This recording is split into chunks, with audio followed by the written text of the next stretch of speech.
رئیس جمهور آمریکا حرفایی زد، حرفای سخیف و سبکی زد. شاید بیش از 10 تا دروغ در حرفای او بود و هم حرف زد مسئله خروجشون از برجام رو، اینا هم ایران رو، ملت ایران رو و نظام جمهوری اسلامی رو تهدید کرد. چنین میکنیم، چنین میکنیم، چنین میکنیم. که بنده از طرف ملت ایران عرض میکنم آقای ترامپ شما غلط میکنید.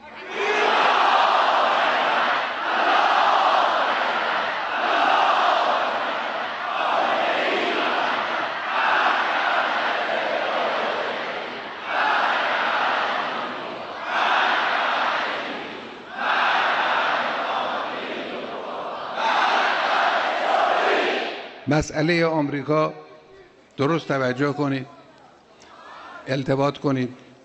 این دلم میخواد شما جوانها و همه کسانی که این حرف رو خواهند شنید بعداً درست توجه کنند، دقت کنند، چون یکی از مسائل مهم نقد و امروز ماست. مسئله آمریکا یه مسئله جدی است. آمریکا با ما دشمن، این دشمنی هم با شخص این حقیر یا با شخص نظام سردمداران نظام نیست، با مجموعه نظام اسلامی است که امروز ملت ایران این نظام رو پذیرفته و در راه او داره حرکت میکنه. این دشمنی یه چنین دشمنی است، مخصوص این شخص هم نیست. دولت آمریکا و نظام آمریکایی از آغاز پیدایش جمهوری اسلامی با او دشمن بود و بد بود و در صدد براندازی بود. حتی دولت قبل، دولت اوباما، که هم در نامه به بنده هم در اظهارات میگفتن که ما در صدد براندازی نیستیم، دروغ میگفتن. اونا هم در صدد براندازی بودن، براندازی نظام جمهوری اسلامی. مسئله برجام و این حرفا بهانه است. ببینید اون وقتی که مسئله هسته‌ای و تحریم‌ها شروع شده بود، بودن کسانی از معارف این کشور و مسئولان سطح بالا به بنده مراجعه میکردن، میگفتن چه اصراری دارید شما روی این مسئله هسته‌ای میایستید؟ چه اصراری دارید؟ خب آمریکایی‌ها بهانه‌گیری میکنن، بدجنسی میکنن، خباثت میکنن، بذارید کنار خودمون رو راحت کنیم. اینو به من میگفت. البته این حرف غلط بود، چون مسئله هسته‌ای نیاز کشوره. مسئله هسته‌ای نیاز کشوره. اینه من بارها گفتم، ما تا چند سال دیگه احتیاج داریم 20,000 مگاوات برق هسته‌ای داشته باشیم. این محاسبه مسئولان زیربط کشوره. نیاز به این داریم. خب از کجا؟ اون روزی که ما نیاز پیدا کردیم میگن شما امروز نفت دارید. خب این نفت ابدی که نیست. اون روزی که این نفت در اختیار این کشور نبود یا با این شدت و فراوانی نبود، اون وقت ما باید تازه شروع کنیم به دنباله انرژی هسته‌ای و امکانات هسته‌ای. اون روز باید شروع کنیم. اون روز نسل‌های اون روز ما رو لعنت نخواهند کرد که اون وقتی که شما باید شروع میکردید شروع نکردید. این حرف غلط بود که ما چه احتیاجی داریم. چرا؟ احتیاج داریم. حالا گیرم احتیاج نداشتیم. بنده به اونها میگفتم آقا مسئله ایرادگیری آمریکا و تحریم هایی که علیه ما اعمال میکنند و دشمنی که با ما میکنند مربوط به انرژی هسته‌ای نیست. این بهانه است. این اگر گذاشیم کنار یه بهانه دیگه پیدا میکنن، همین دشمنی رو میکنن. میگفتن نه آقا اینجوری نیست. حالا ملاحظه کردید که اینجوری است. مسئله انرژی هسته‌ای رو ما در برجام به شکلی که مخالفین ما میخواستند زیر بار رفتیم و قبول کردیم، اما دشمنی ها تمام نشد. مسئله حضور ما در مناطق خاورمیانه رو مطرح میکنن، مسئله موشک رو مطرح میکنن. اگر اینا رو هم شما اگر فردا اعلام کنید ما موشک دیگه درست نمیکنیم، یا از فلان مقدار برد بیشتر موشک تولید نمی‌کنیم. این قضیه تمام خواهد شد، اما یه قضیه دیگه درست خواهد شد، یه موضوع دیگه رو مطرح میکنن. دعوای بنیادی است، با نظام جمهوری اسلامی مخالفن. خب حالا چرا مخالفن با نظام جمهوری اسلامی؟ علت مخالفت با نظام جمهوری اسلامی این است که جمهوری اسلامی آمد دست سلطه آمریکایی رو از کشور کوتاه کرد. همه مسئله اینه. آمریکایی‌ها بر یک کشوری با ثروت، با امکانات، در موقعیت راهبردی حساس جغرافیایی مثل ایران به طور کامل مسلط بودند. انقلاب و جمهوری اسلامی آمدن دست اینا رو کوتاه کردن. اینا میخوان انقلاب و جمهوری اسلامی رو نابود کنن، به خاطر این میخوان تسلط داشته باشن، همچنانی که بر بسیاری از کشورهای منطقه متاسفانه تسلط دارن. اونا میخوان دستور بدن باید این کار رو بکنید و حاکم فلان کشور این منطقه حساس باید اونها رو روی چشم بگذاره و قبول بکنه. اونا اینو میخوان.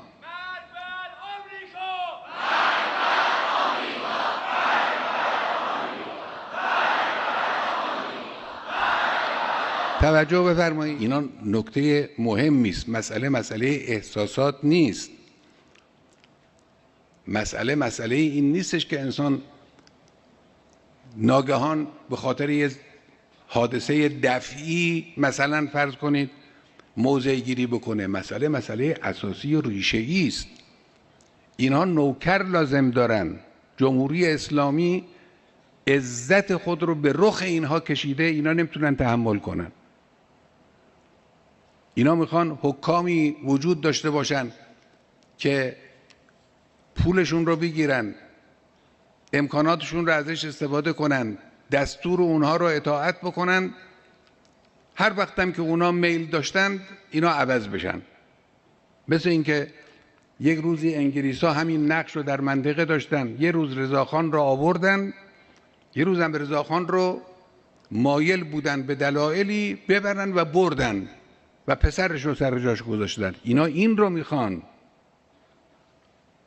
متاسفانه در کشورهای خلیج فارس، در کشورهای منطقه غرب آسیا این حالت در بسیاری از کشورها وجود داره. اینا در مقابل آمریکا خاشعن. چی انسان بگه؟ مثل عبد ذلیل. همین 2-3 روز قبل از این ترامپ یک نامه‌ای نوشته است به رؤسای کشورهای خلیج فارس که این نامه رو ما توانستیم دست پیدا کنیم و ببینیم. در این نامه به اینها میگه که باید همه‌تون متفق بشید، باید این کارو بکنید، باید این کار بکنید. من 7 تریلیون دلار اینجا خرج کردم برای شما. مردک خرج کردی برای اینکه بر عراق مسلط بشی، بر سوریه مسلط بشی، خب نتوانستی به درک.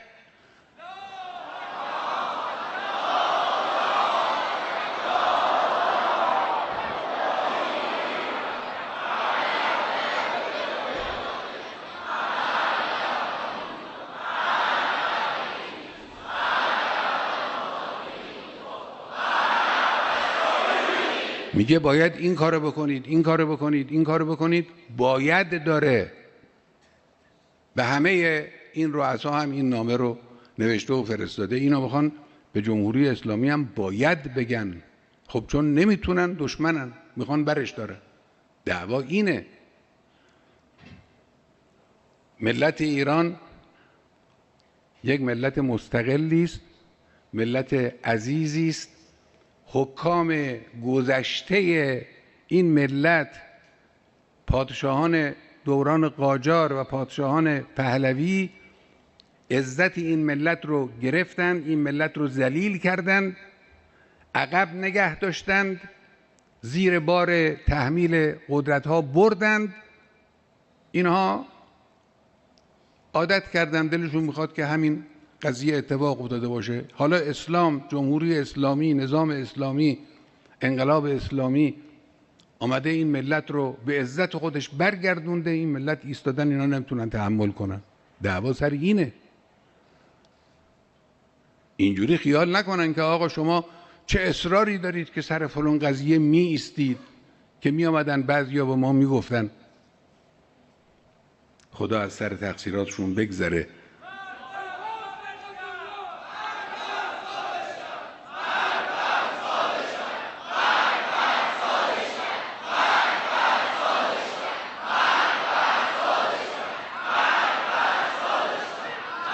خب توجه کنید، این مسئله آمریکاست. بنابراین اونچه که اتفاق افتاده است، یعنی رفتارهای زشت و سخیف این رئیس جمهور کنونی آمریکا، هیچ خلاف انتظار ما نیست. اینا کارهایی است که از اولم میکردن. در دوران دولت گذشته آمریکا یه جور بود، حالا یه جوره. دوران قبل از او، دوران بوش پسر، یه جور بود. در هر دوره یه جوری اینها خباثت‌های خودشون رو، دشمنی‌های خودشون رو، ملعنت خودشون رو نشون دادن نسبت ملت ایران، دشمنی رو. و ملت ایران هم با قدرت در مقابل همه اینا ایستاده. اونها خیلیشون استخوناشون هم خاک شد، بدنشون هم در زیر خاک خوراک کرم و مور و مار شد. جمهوری اسلامی و الحمدلله با قدرت سینه سپر کرده ایستاده. این آقا هم بدنش خاک خواهد شد، خوراک مار و مور خواهد شد. جمهوری اسلامی همچنان خواهد ایستاد.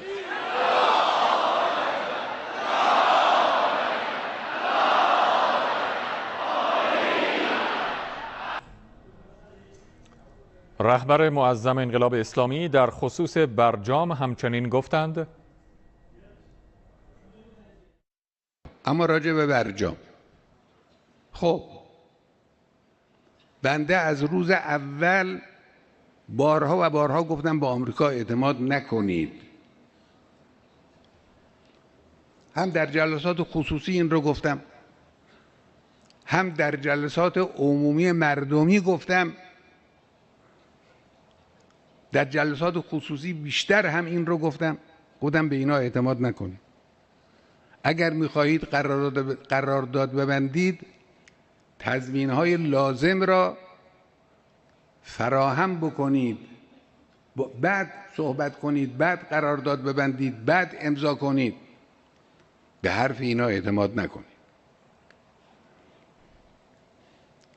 یکی از چیزهایی که بنده اون وقت به خصوص روش تصریح کرده بودم این بود. گفتم ما این قرارداد رو قبول میکنیم به این شروط. چند تا شرط بود. یکی از شرط‌ها این بود که گفتیم رئیس جمهور وقت آمریکا بنویسه و امضا کنه که تحریم‌ها برداشته شد. این جزء شرایط ما بود، جزء شرایط بنده بود. خب مسئولین محترم زحمت کشیدن، تلاش کردن، عرق ریختن، نتونستن و این نشد و نتیجهش این است که دارید مشاهده میکنید. 2 سال و نیم گذشته است. ما به همه تعهدات عمل کردیم. این مردک میاد بیرون میگه که من قبول ندارم و خارج میشم و چنین میکنم و چنان میکنم. حالا گفته میشود که برجام را میخواهیم با این 3 کشور اروپایی ادامه بدیم. من به این 3 کشورم اعتماد ندارم.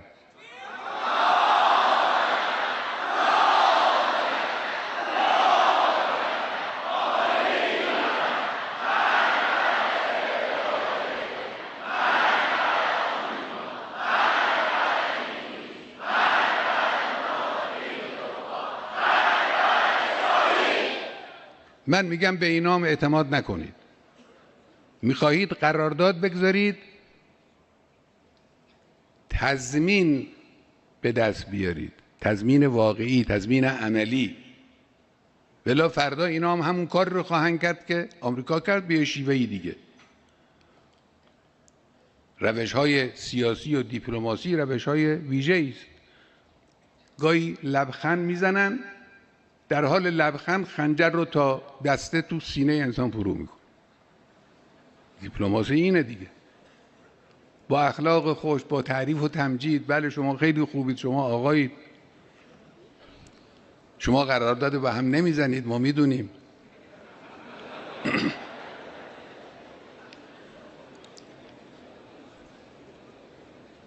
اگر چنانچه توانستید تضمین از اونها بگیرید به طوری که بشود اعتماد کرد، خب اشکال نداره، حرکتتون رو ادامه بدید.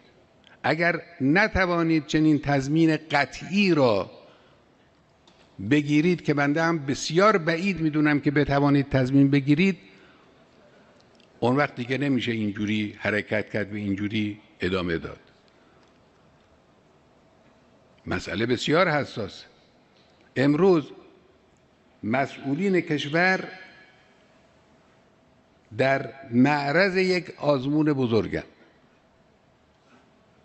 آیا حفظ عزت و اقتدار این ملت عزیز را خواهند کرد یا نه؟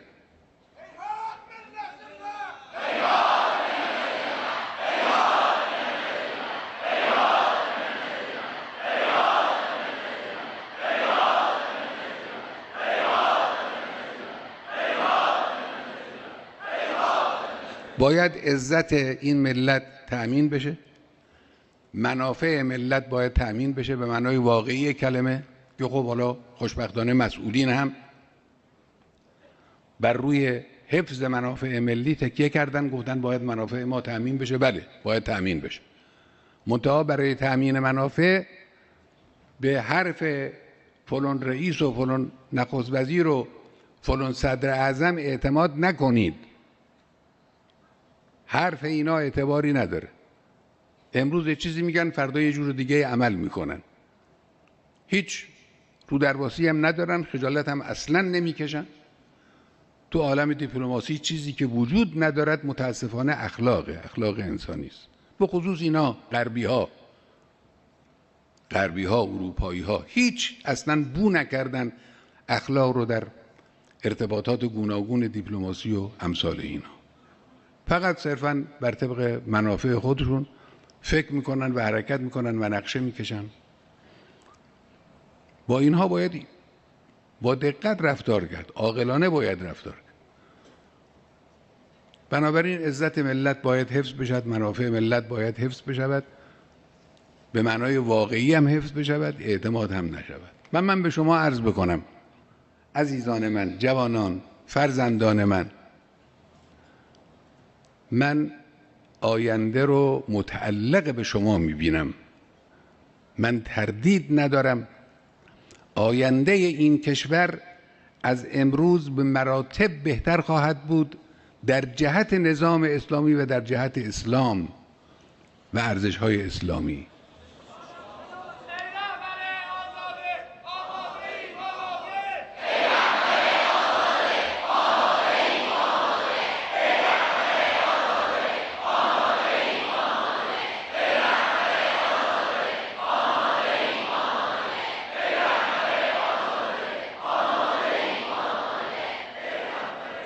انشاءالله که خداوند این آمادگی رو در شماها حفظ کنه، به شما و ما ثبات قدم بده و انشاءالله عاقبت همه ما رو خیر کنه و ما رو با کسانی که دوستشون داریم، شهدای عزیزمون، امام بزرگوارمون، در دنیا و آخرت محشور کنه.